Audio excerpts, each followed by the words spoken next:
오늘 본문에서는 산상보훈의 본론에 해당하는 부분입니다. 어제 살인하지 말라 여기부터 이제 본론이었고요. 오늘은 간음, 이혼, 맹세에 대한 예수님의 가르침을 묵상하도록 하겠습니다. 지금 말씀드린 것처럼 예수님의 가르침은 율법과 전혀 별개 것이 아니라 율법의 가르침을 온전케 하고 새롭게 하는 것이었습니다. 마치 깊이 넣어둔 오래된 그릇을 꺼내어서 먼지 닦고 꽉 메워서 정말 새 그릇처럼 만드는 그런 작업이죠.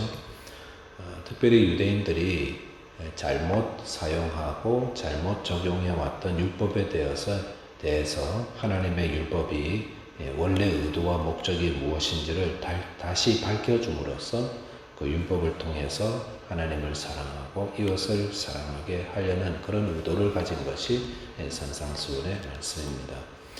오늘 첫째로 묵상할 내용은 간음하지 말라라는 가르침입니다. 27절과 28절에 보시면 또 간음하지 말라 하였다는 것을 너희가 들었으나 십계명에 나오는 거죠. 간음하지 말라.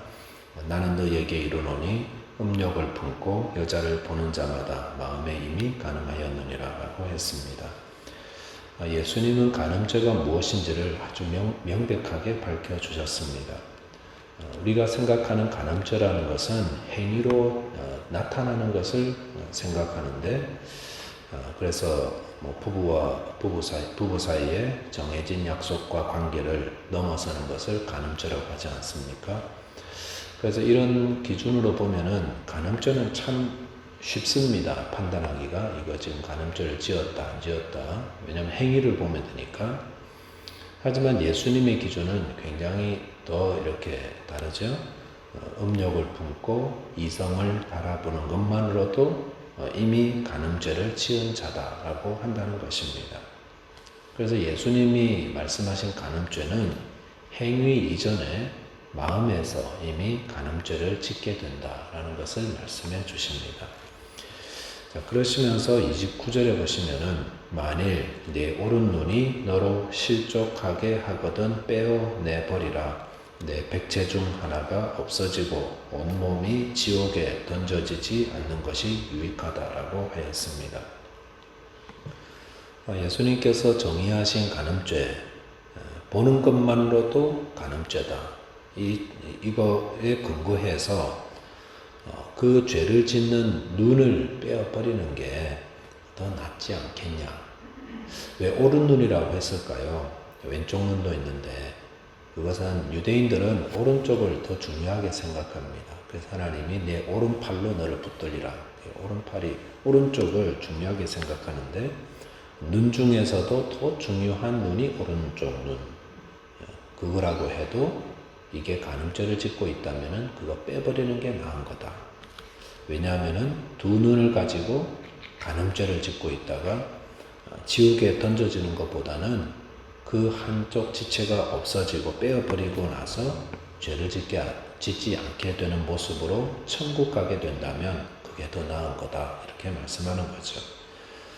30절에 보시면은 죄를 짓게 하는 지체가 오른손이라면 그것 역시 잘라내어 버리고 죄를 짓지 않는 게 그래서 지옥에 던져지지 않는 게 유익하다. 이렇게 또 말씀하셨습니다.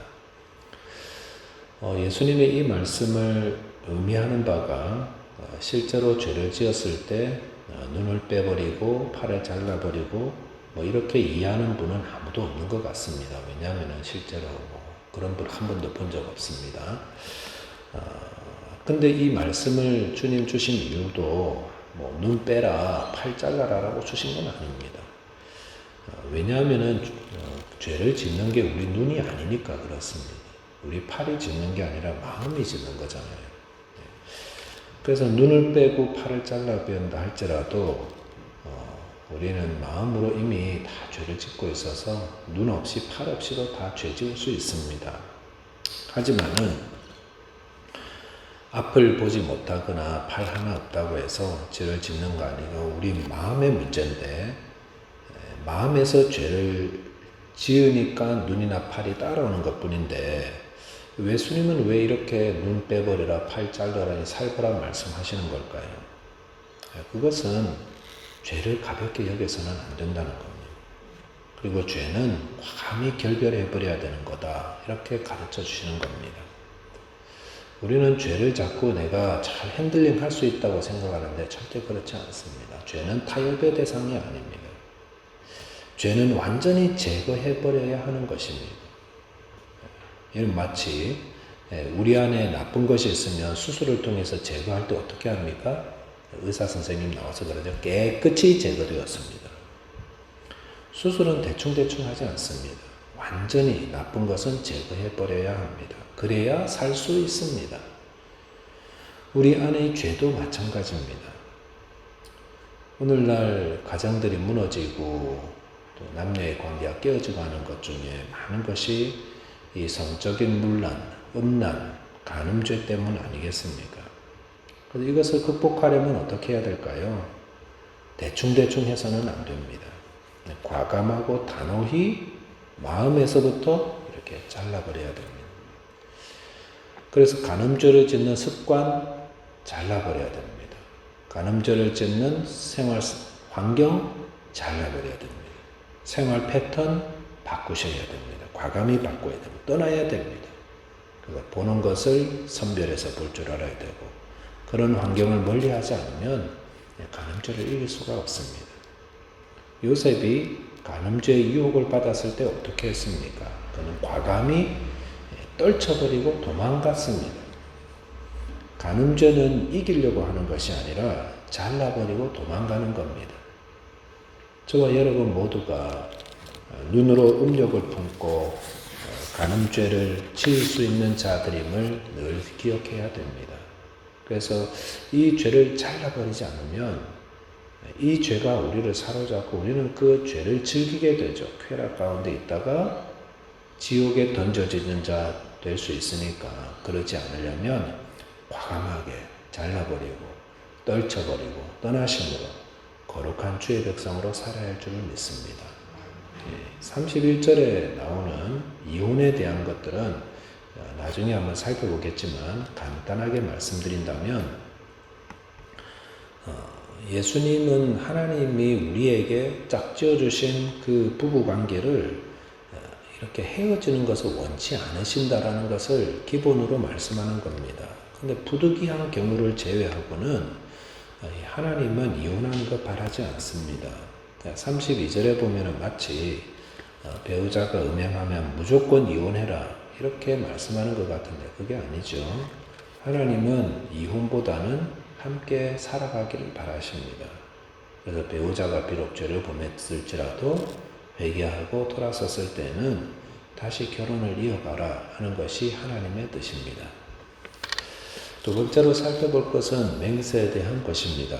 33절에 보시면은 또 옛사람에게 말한 바 헛 맹세를 하지 말고 내 맹세한 것을 주께 지키라 하였다는 것을 너희가 들었으라고 했습니다. 율법에서는 헛맹세를 하지 말고 맹세한 것은 주님께 지켜라. 헛맹세라는 것은 뭐죠? 마음에 지킬 생각은 하나도 없으면서 하는 그런 맹세죠. 그리고 그런 맹세는 하지 마라. 그리고 만약에 맹세를 했다면 그 맹세는 반드시 지켜라. 누구에게 하는 것처럼? 주님께 지키는 것처럼 지키라 하였습니다. 지극히 맞는 말이죠. 지극히 맞는 말입니다. 그런데 유대인들은 이 맹세에 대한 가르침을 교묘하게 변경시켰습니다. 교묘하게. 항상 이 교묘하게 바꾸는 게 문제가 됩니다. 그냥 말씀 그대로 하면 되는데 하나님이 우리에게 주신 그 지혜와 그 생각, 이성을 가지고 자꾸 이 교묘하게 바꾸는 것만 발달하면 이게 문제가 돼. 그래서 그냥 머리 굴리고 막 그러다 보면 복잡해지고 어려워지죠. 유대인들은 맹세할 때에 하늘이나 땅이나 예루살렘 성이나 자기 머리를 두고 맹세하곤 했습니다. 그렇게 하는 이유는 그렇게 하면은 하나님 이름 빌려오지 않고 맹세해도 되니까. 그래도 유대인들은 생각에 하늘이나 땅이나 예루살렘 성이나 자기 머리를 두고 맹세하면 그건 하나님보다 좀 가볍게 여기게 되고, 혹 자기가 맹세를 지키지 못해도 좀 덜 부담이 되는 거예요. 하나님의 이름을 끌어들이지 않았으니까 좀 다행이다, 이렇게 생각했던 것입니다. 그런데 그렇게 하는 마음에는 어떤 마음이 또 깔려 있냐면은 맹세를 가볍게 여기는 마음이 있었다는 것입니다. 그래서 하지도 않을 거면서 맹세하며 한다고 내가 하겠다라고 맹세를 하니까, 그러니까 이게 지금 확실하지 않으면서 맹세하려고 하니까 하나님 끌어오다가 맹세하려니까 이거 안 될 수도 있어. 그러면 어떡하지? 하늘이나 땅이나 예루살렘 성이나 자기 머리 이렇게 붙이면서 맹세한다는 겁니다. 그래서 예수님 하신 말씀은 뭐냐면은, 맹세라는 것은 혹 안 될 줄 알면서 하는 게 맹세는 아니다. 그런 맹세는 하지 마라. 너 못할 줄, 그런 가능성이 있는데 그런 맹세는 하는 게 아니다 라는 겁니다. 그래서 37절을 이렇게 말씀하시죠. 오직 너희 말은 옳다 옳다 아니라 아니라 하라. 이에서 지나는 것은 악으로부터 나느니라 했습니다. 예수님께서 우리가 하는 말은 내가 보기에 옳은 거다 라고 하면 그거 맞는 겁니다. 그리고 아닌 것 같다, 그럼 아니다 라고 말하라고 했습니다. 이거 어렵습니까? 예, 어렵죠. 어렵습니다. 왜? 욕심이 들어가면 이렇게 말하는 게 참 어렵습니다. 욕심이 들어가면 그 욕심을 이루기 위해서 맞는 건데 예라고 말 못하고요, 아닌 것은 아니라고 말 못하고, 그러면서 대신에 갖다 붙이는 게 맹세를 갖다 붙이는 겁니다. 그래서 자기 욕심 채우려고 하늘을 두고 맹세한다느니, 뭐 땅을 두고 맹세한다느니, 내 머리를 두고 맹세한다느니, 한국식으로 좀 바꾸면은 손에 장을 지진다든지, 뭐 내 성을 간다든지, 이런 게 다 동일한 거 아니겠습니까? 진실을 진실이라고 말하고 아닌 거를 아니라고 말해야 되는데 왜 맹세를 한다는 겁니까? 그래서 맹세한다는 것이 욕심이 들어가서 교묘하게 자기 말을 뒷받침하려고 사용하는 거 아닌가. 다들 그렇게 하니까 주님께서 그런 맹세는 하지 말라 이렇게 말씀하신 것입니다. 천국 백성들의 삶은 그들이 하는 말은 누가 들어도 신뢰가 갈 수 있어야 됩니다. 그래서 맞는 것은 이거 맞는 겁니다. 아닌 것은 아닌 겁니다. 모르는 것은 모릅니다. 이렇게 말하라고 주님 지금 가르쳐 주시는 것입니다. 저와 여러분들 마음에 간음죄가 있을 수 있습니다. 그럴 때 잘라내어 버려야 됩니다. 이걸 위해서 주님의 도우심을 구하시고 꼭 기도하시기 바랍니다. 그리고 가정을 가지고 계신 분들은 하나님의 뜻은 그 가정을 지키는 겁니다. 그리고 또한 우리의 말이 우리 자신을 신뢰를 할 수 있는 그런 사람으로 만들어갈 수 있도록 바른 말을 하는 자 되시기를 주님의 이름으로 축원드리겠습니다. 기도하겠습니다. 하나님 아버지 감사합니다. 주님의 말씀을 묵상하면서 말씀은 참 쉽고 단순한데 저희들의 마음이 교묘하게 뒤틀려 있어서 그 말씀을 그대로 받아들이지 못하는 타락하고 또 죄인된 저희들의 모습을 발견하게 됩니다. 주님, 저희들의 눈과 저희들의 손이 범죄할 때에 주님, 우리의 마음이 이미 다 왜곡되어 있는 거 주님께서 아시오니 주님 앞에 나와서 회개하게 하여 주시고 또 죄를 즐기거나 또 죄와 함께 거하는 자 되지 말고 이를 과감하게 떨쳐나갈 수 있도록 주님 도와주시기를 원합니다.